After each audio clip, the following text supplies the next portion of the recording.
Hello friends, good evening to all. How are you? Hope so आप सभी की exam preparation अच्छी चल रही होगी। आज हम जिस टॉपिक के बारे में बात करेंगे वो है बजट। अभी आपका बजट आने वाला है, 1 फेब को वो आएगा, ठीक है।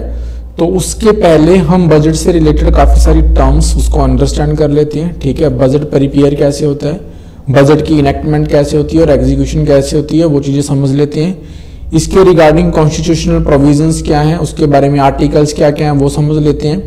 क्योंकि जब हम कॉम्पिटिटिव एग्जाम्स की बात करते हैं तो इसमें से डायरेक्टली इस टॉपिक में से आपको कोई मेंस में क्वेश्चन आएगा नहीं, लेकिन प्रीलिम पॉइंट ऑफ व्यू से या फिर जो लोग पब्लिक एडमिनिस्ट्रेशन पढ़ते हैं एज अ सब्जेक्ट, उनके लिए फाइनेंशियल एडमिनिस्ट्रेशन एक टॉपिक रहता है, उसमें ये इंपॉर्टेंट होता है। बात करूं कॉम्पिटिटिव एग्जाम्स में तो लास्ट टाइम जो पंजाब में पीपीएससी ने नायब तहसीलदार का एग्जाम लिया था उसमें इसके रिगार्डिंग क्वेश्चन आए हुए हैं, ठीक है। एंड जो आपका एक्साइज एंड टैक्सेशन इंस्पेक्टर का एग्जाम हुआ था उसमें एक क्वेश्चन इसमें रीअप्रोप्रिएशन टर्म के बारे में आया होता, जिसके बारे में हम पढ़ेंगे। तो हम स्टार्ट करते हैं बजट के बारे में, ठीक है। बजट वैसे तो इस वर्ड के बारे में कॉन्स्टिट्यूशन में कहीं पे भी कुछ लिखा नहीं हुआ। कॉन्स्टिट्यूशन में जो वर्ड यूज होता है वो होता है आपका एनुअल फाइनेंशियल स्टेटमेंट, ठीक है, under article number 112 of the Indian constitution. लेकिन ये वर्ड आया कहां से? एक्चुअली ये वर्ड इस बैग से आया है। इस बैग का मीनिंग बाउजट से लिया गया, जिसका मतलब होता है चमड़े का कवर या फिर थैली। तो हम एक्चुअली पहले क्या होता था कि जब एनुअल फाइनेंशियल स्टेटमेंट प्रेजेंट की जाती थी तो इस बैग में डाल के ही प्रेजेंट की जाती थी फाइनेंस मिनिस्टर्स की तरफ से पार्लियामेंट में, लोकसभा में या राज्यसभा में। तो यहीं से इस वर्ड का मीनिंग जो है वो ड्राइव किया गया, एनुअल फाइनेंशियल स्टेटमेंट को बजट वर्ड यूज किया गया। वन थिंग इज क्लियर कि कॉन्स्टिट्यूशन में बजट वर्ड मेंशन नहीं है। सेकंड थिंग, जो ये बजट है वो क्या है? एनुअल फाइनेंशियल स्टेटमेंट है, statement of the estimated receipts and expenditure. Government को कितना पैसा आया और गवर्नमेंट कितना पैसा खर्चा करेगी of the government of India in a financial year. Financial year हमारा 1 अप्रैल से 31 मार्च कंसीडर किया जाता है। ऑफ द फॉलोइंग ईयर, जो आने वाला ईयर होगा उसके हम क्या करेंगे? एस्टिमेट्स देंगे। बताऊंगा आपको कि एस्टिमेट्स क्यों दिए जाती हैं, रियल में आप क्यों नहीं बता सकते कितना आपको रेवेन्यू होगा, कितना आपका एक्सपेंडिचर होगा। लेकिन इसके अलावा और भी बहुत सारी चीजें बताई जाती हैं। जो करंट ईयर आपका चल रहा होता है उसके आपको रिवाइज एस्टिमेट्स बताने होते हैं। जो प्रीवियस ईयर आपका चला गया उसके आपको एक्चुअल्स बताने होते हैं। इसके अलावा गवर्नमेंट की पॉलिसीज क्या रहेंगी, गवर्नमेंट किस टाइप की न्यू स्कीम्स को इंट्रोड्यूस करेगी, टैक्सेशन प्रपोजल अगर गवर्नमेंट का है, रेवेन्यू कहां से आएगा वो बता सकती है। तो काफी सारी चीजें एनुअल फाइनेंशियल स्टेटमेंट के अलावा जो आने वाले ईयर हैं उसके अलावा पिछले ईयर्स के बारे में या फिर करंट ईयर्स के बारे में भी बताई जाती हैं। तो from 2017 onwards budget is presented on 1 Feb every year. पहले क्या होता था कि वो फरवरी के लास्ट डे में आता था, अभी उसको प्रीपोन कर दिया गया, मतलब कि 2017 से 1 फेब को आने लगा है। उसका रीजन ये है कि पहले क्या होता था कि बजट इनेक्टमेंट जो प्रोसेस होती है आपकी वो काफी टाइम कंज्यूमिंग होती है, 2-2.5 महीने लग जाते हैं। दैट टाइम तक गवर्नमेंट को एक्सपेंडिचर की जरूरत होती है, ठीक है, वो अप्रोप्रिएशन एक्ट के बिना निकल नहीं सकता। इसी वजह से उसका टाइम पीरियड क्या किया गया, फेब लास्ट से 1 फेब कर दिया गया, ठीक है। तो ये था जस्ट इंट्रोडक्टरी पार्ट कि बजट क्या होता है। कॉन्स्टिट्यूशन में इसके बारे में कौन से आर्टिकल में लिखा हुआ है और बजट वर्ड नहीं यूज किया गया, एनुअल फाइनेंशियल स्टेटमेंट यूज की गई है।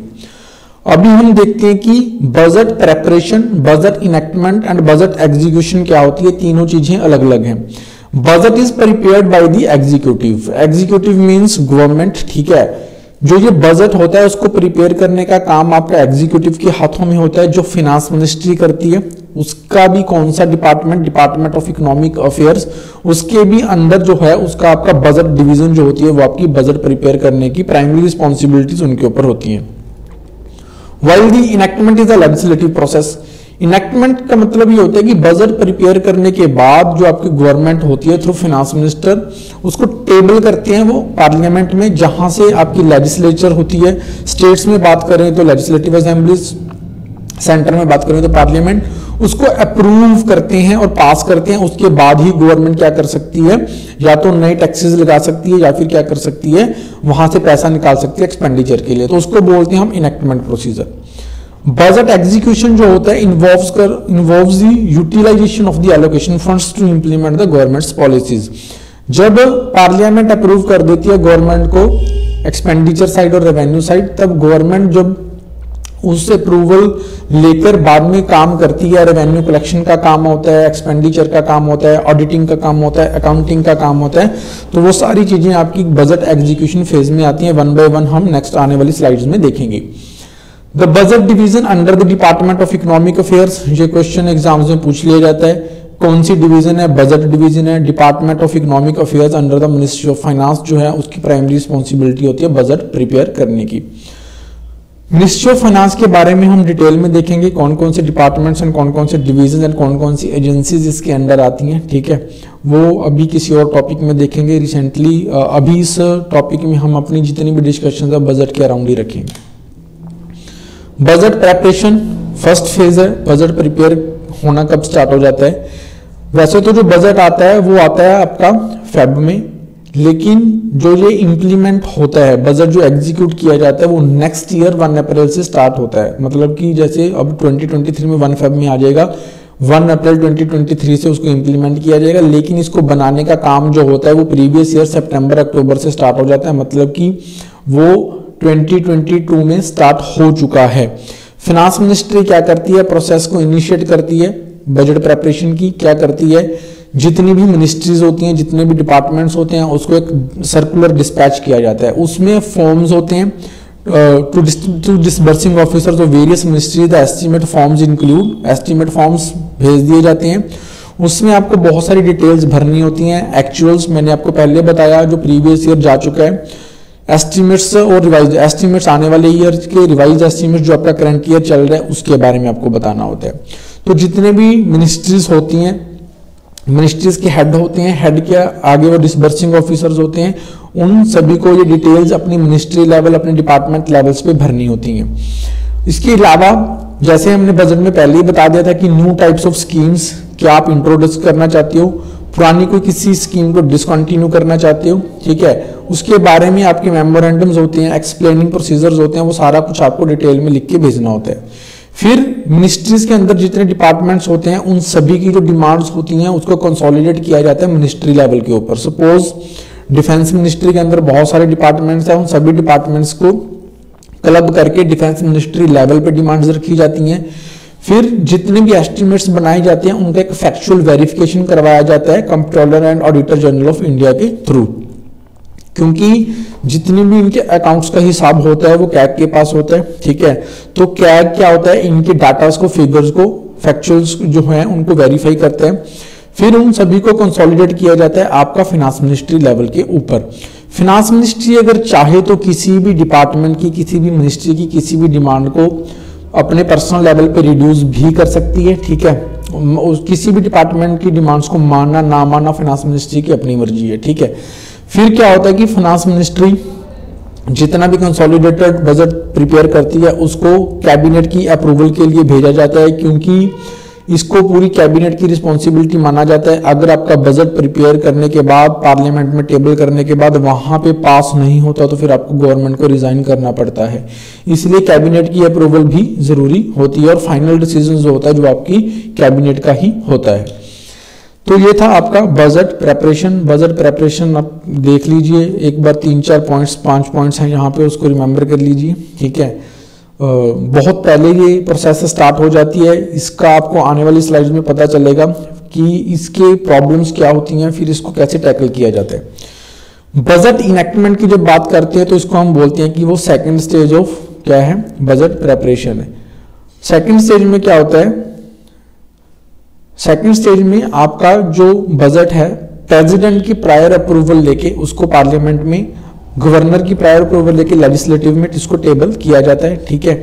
It includes the discussion of the budget of the legislature and passing of the budget. Enactment का मतलब क्या होता है, उस बजट के बारे में पार्लियामेंट में, लेजिस्लेचर में आपकी डिस्कशंस की जाएंगी डिटेल्ड, फिर उस बजट को पास किया जाएगा। मतलब आपके रेवेन्यू एंड एक्सपेंडिचर्स जो डिमांड कर रही है गवर्नमेंट, उसको लेजिस्लेचर क्या करेगी, अप्रूव करेगी। इनेक्टमेंट की बात करें तो यहाँ पे टोटल 6 स्टेप्स होते हैं इनेक्टमेंट में, ये आपका इंपॉर्टेंट है।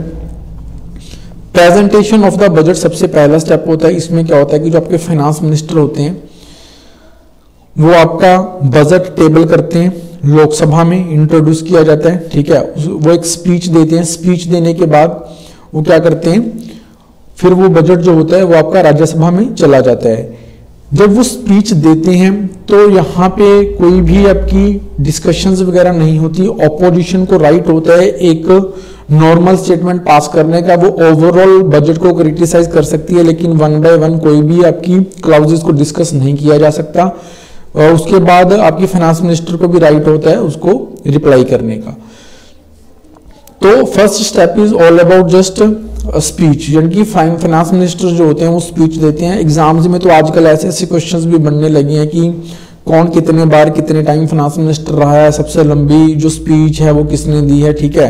तो वो डिपेंड करता है कि वो सिर्फ करंट के बारे में पूछा जाता है। जब करंट बजट आएगा इस टाइम पे तो उसके क्या फीचर्स रहे इस टाइम के, तो वो हम उसी टाइम डिस्कस करेंगे जब बजट आ जाएगा।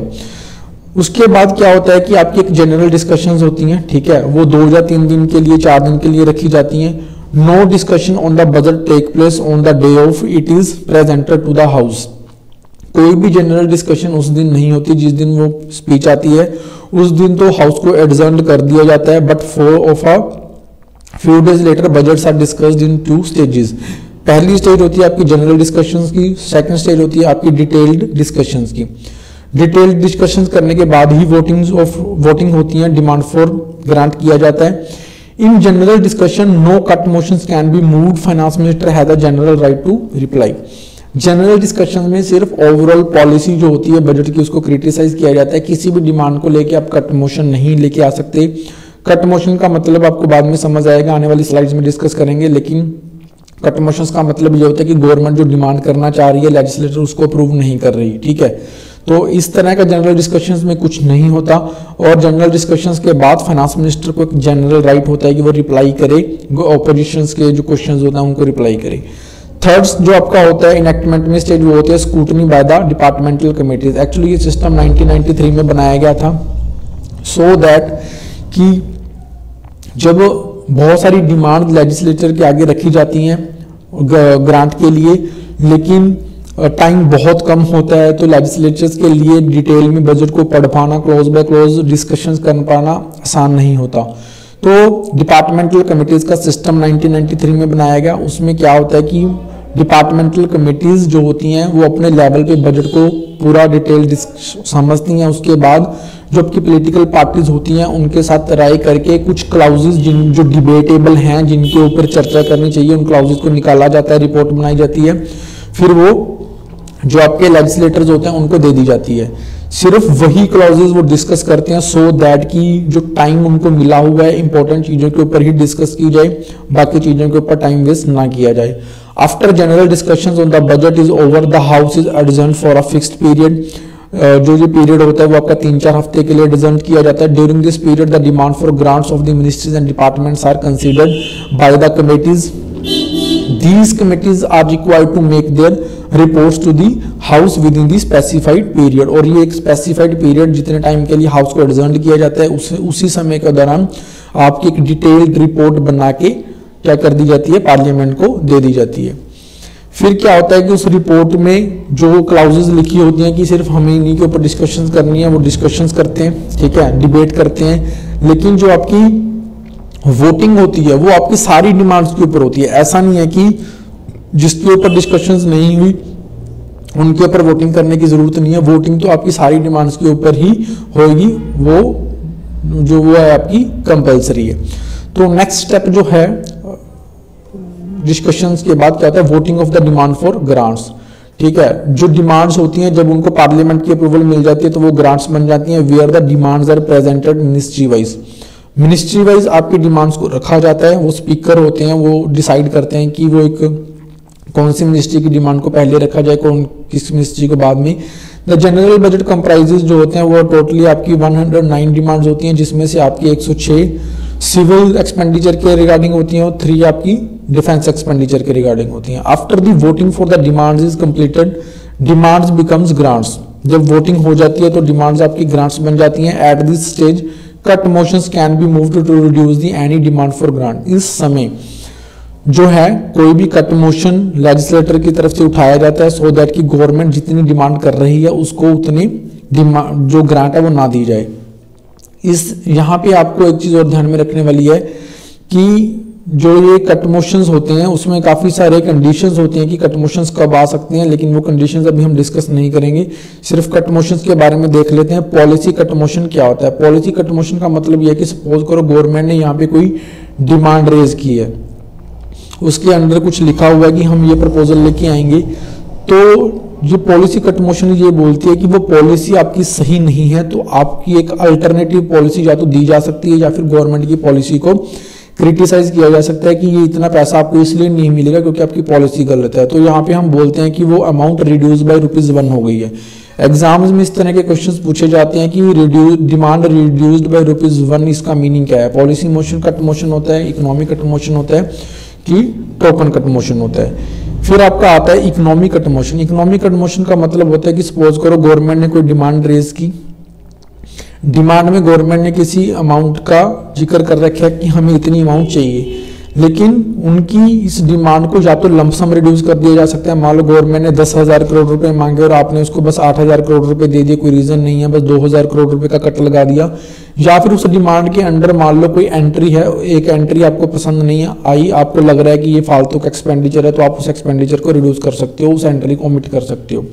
लेकिन होता उस केस में है कि ये अगर आप ये वाला एक्सपेंडिचर करोगे तो ओवरऑल इकोनॉमी के ऊपर इम्पैक्ट पड़ेगा, तब जाके इकोनॉमिक कट मोशन आप लेके आ सकते हो। टोकन कट मोशन में ये होता है कि गवर्नमेंट के अगेंस्ट एक स्पेसिफिक ग्रीवेंस रेज किया जाता है, जिसका मतलब होता है कि रिड्यूस्ड बाय अमाउंट जो है वो आपकी रिड्यूस कर दी गई ₹100 के साथ। एग्जाम में यहां से क्वेश्चंस पूछे जाते हैं। अभी मैंने आपको पहले बोला हर चीज के ऊपर डिस्कशंस आपकी पॉसिबल नहीं है। अराउंड एंड अराउंड यहाँ पे लिखा हुआ 26 डेज आपको मिलते हैं डिस्कशंस के लिए। क्लॉज बाय क्लॉज आपकी हर एक डिमांड को डिस्कस कर पाना पॉसिबल नहीं है। तो क्या होता है, जितनी डिस्कशंस हो चुकी, ठीक है, at the last 26th day के ऊपर आपकी क्या कर दी जाती है, सारी की सारी डिमांड्स को वोटिंग के ऊपर लगा दिया जाता है विदाउट डिस्कशन। इसी को हम बोलते हैं गिलोटाइन। पेपर में पूछ लिया जाता है गिलोटाइन का मतलब क्या होता है। जब आपकी डिमांड्स को वोटिंग के ऊपर लगा दिया जाता है without any discussion, it is called as guillotine. Next है आपका passing of the appropriation bill. Appropriation bill कुछ नहीं है, एक तरह का आपको एक चेक इशू कर दिया जाता है, मतलब सारा कुछ हो गया, आपको अप्रूव कर दिया, लेकिन अप्रूव करने के बाद आप जब कंसोलिडेटेड फंड ऑफ इंडिया से पैसा निकालोगे तो एक तरह का एक चेक है, मतलब कि जैसे बैंक में जाके आप शो करते हो तभी आपको पैसा मिलता है, ठीक है। तो appropriation bill is all about जहां पे आपको लिखा होगा some of the voter demands and charge expenditure. Once the appropriation bill is passed, the money becomes available to the executive agencies to carry out their activities. Appropriation bill को बाद में पास भी करवाना पड़ता है, तभी जाके ये एक्ट बनता है। आर्टिकल इसका याद रख लेना, आर्टिकल नंबर 114 सब क्लॉज 3 में इसके बारे में लिखा हुआ है। तो अप्रोप्रिएशन बिल में आपका एक्सपेंडिचर साइड, मतलब जहां से आप पैसा निकालोगे वो आपकी अप्रूवल होती है। Passing of finance bill, finance bill में आपके टैक्सेशन प्रपोजल्स है, आर्टिकल नंबर 110 सब क्लोज 1 पार्ट ए में डिस्कस किया गया है। वहां पे गवर्नमेंट के वेरियस टैक्सेशन प्रपोजल्स होते हैं, ये भी आपका पास करवाना इंपॉर्टेंट होता है, ठीक है। नेक्स्ट हम बात करते हैं कि जो ग्रांट्स होती हैं वो वेरियस टाइप्स की होती हैं, जो ऊपर हमने डिस्कशंस कर लिया। इसके अलावा बहुत वेरियस टाइप की ग्रांट होती हैं। सप्लीमेंट्री ग्रांट्स क्या होती है कि सपोज करो आपने जिस चीज के लिए प्रीवियस ईयर में डिमांड की थी ग्रांट्स की, वो डिमांड जो है, वो ग्रांट जो है आपकी क्या होगी, कम पड़ेगी किसी सर्विस के लिए, तो आप वहां पे एक्स्ट्रा खर्चा करना चाहते हो, तो एग्जिस्टिंग सर्विसेज के ऊपर एक्स्ट्रा खर्चा करने के लिए सप्लीमेंट्री ग्रांट्स आती हैं। आप कोई नई सर्विस इंट्रोड्यूस करना चाहते हो जो आपकी प्रीवियस नहीं थी, तो उसके ऊपर खर्चा करने के लिए आपको एडिशनल ग्रांट्स लेनी पड़ती हैं। फिर क्या होता है कि कभी कभी आप सारी चीजें डिटेल में बता नहीं सकते कि कोई चीज आप उसके लिए डिमांड रेज नहीं कर सकते, तो इसमें क्या होता है कि लेजिस्लेटर की तरफ से गवर्नमेंट को एक ब्लैंक चेक दे दिया जाता है जिसको बोलते हैं वोट ऑफ क्रेडिट।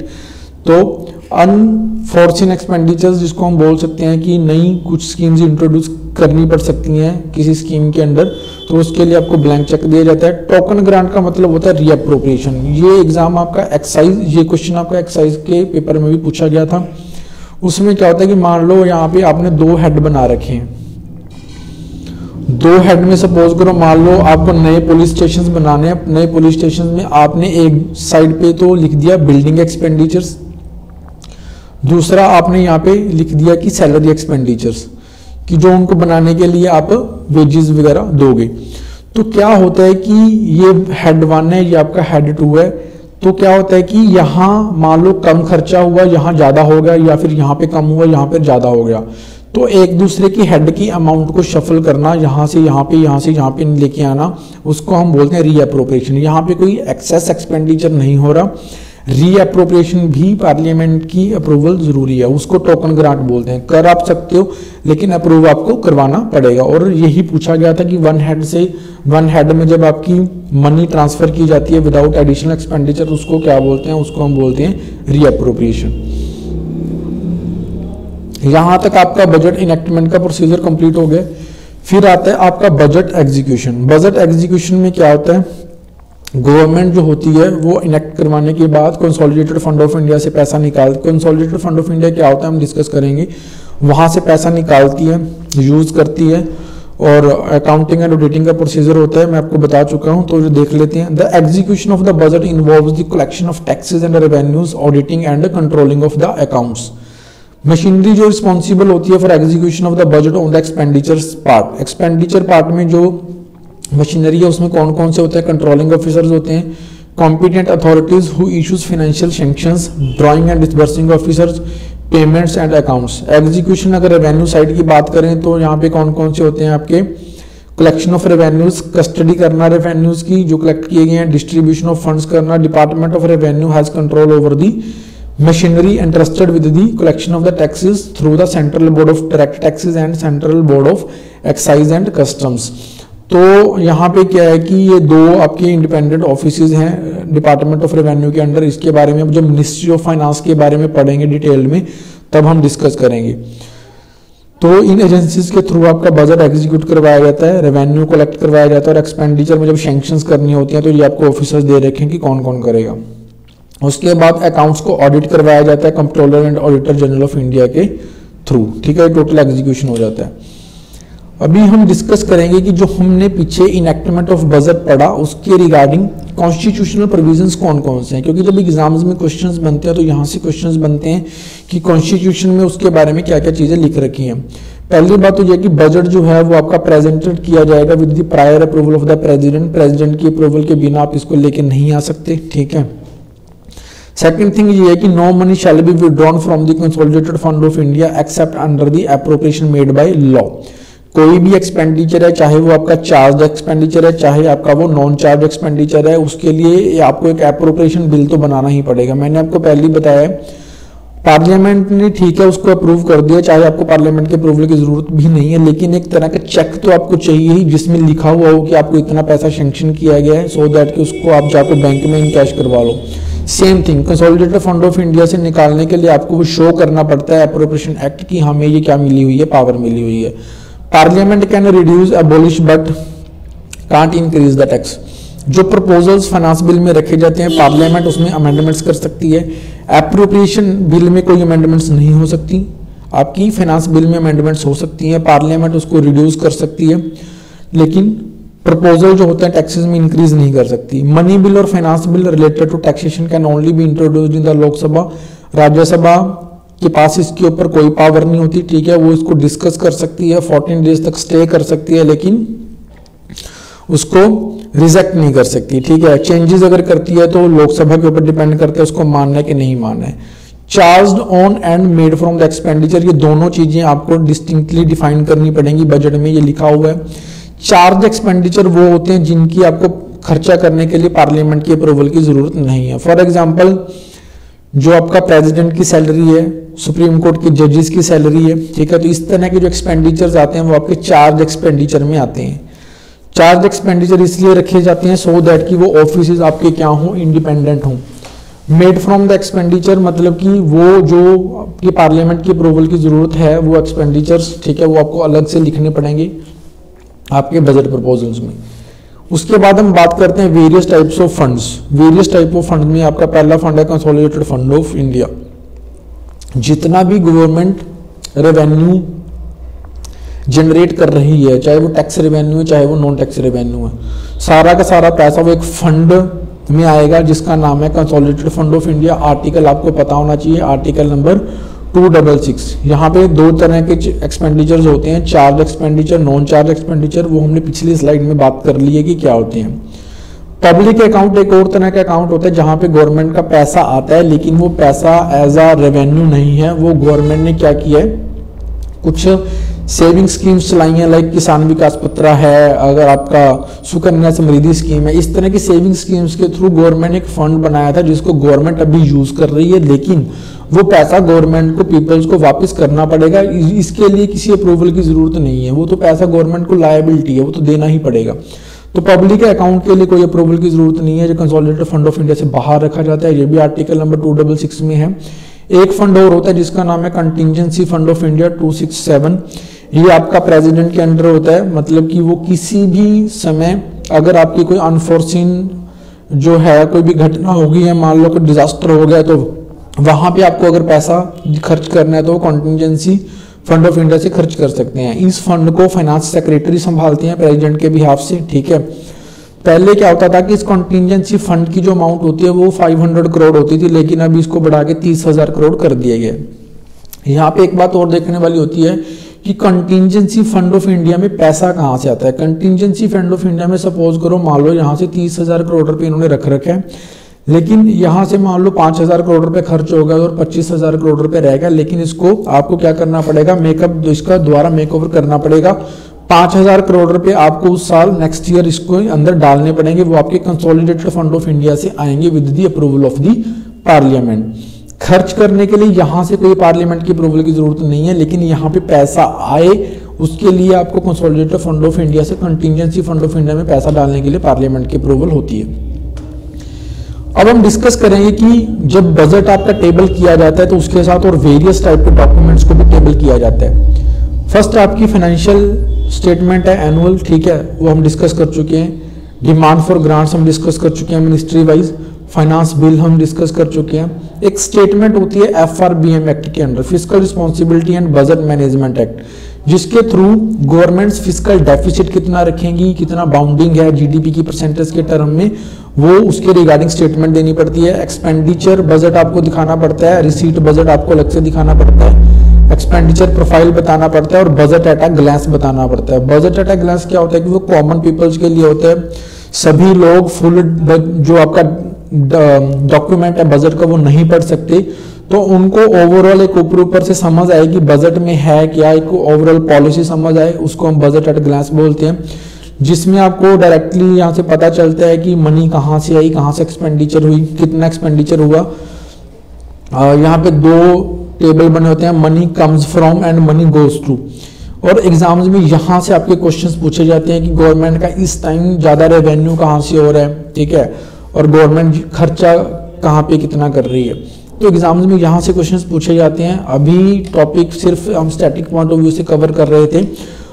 जब इस साल का बजट आएगा 2023 1 फरवरी को आ जाएगा, एक दिन में पढ़ने के लिए मेरे को टाइम चाहिए, उसके बाद हम उसको डिटेल में डिस्कस करेंगे।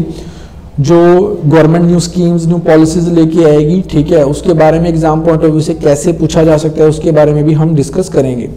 एक डॉक्यूमेंट और आता है, वो बजट से पहले आता है, एक दिन पहले, जिसको हम इकोनॉमिक सर्वे बोलते हैं, जो पिछले साल का पूरा इकोनॉमी जो है वो कैसे चल रही है उसके बारे में बताया जाता है। उस पहले वो 2 वॉल्यूम्स में आता था, लास्ट टाइम उसको सिंगल वॉल्यूम में लेके आए हैं, तो इस साल देखते हैं कि वो किस टाइप आता है। अगर उसमें कुछ डिस्कशंस करने वाली चीजें होंगी तो फिर हम इकोनॉमिक सर्वे के बारे में भी डिस्कस करेंगे। अगर आपको वीडियो अच्छी लगी हो तो प्लीज लाइक, शेयर और कमेंट कर देना। Thank you.